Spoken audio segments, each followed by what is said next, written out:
Mga kahuwan, panoorin ang video na ito upang alamin ang pinaka-latest na balita tungkol sa lagay ng panahon at bagyo update today.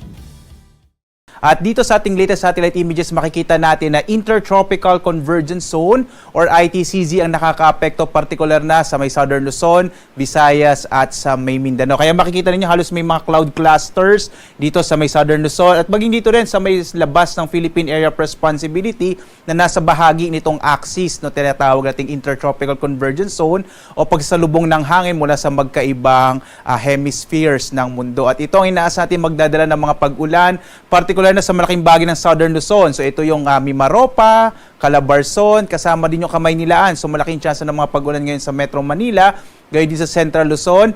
Inaasahan din natin ang mga pag-ulan sa Western Visayas, kasama rin yung Negros Island region at ang lalawigan din ng Siquijor. Sa nalabing bahagi nating bansa, sa Mindanao, sa may Northern Luzon, sa Central Visayas at Eastern Visayas, mga isolated rain showers and thunderstorms naman ang mararanasan. Sa ngayon nga, wala pa naman tayong minomonitor na low pressure area, bagamat may mga cloud clusters tayo ngayon na tinitingnan, pero wala pa rin tayong bagyo sa loob at labas ng Philippine Area of Responsibility.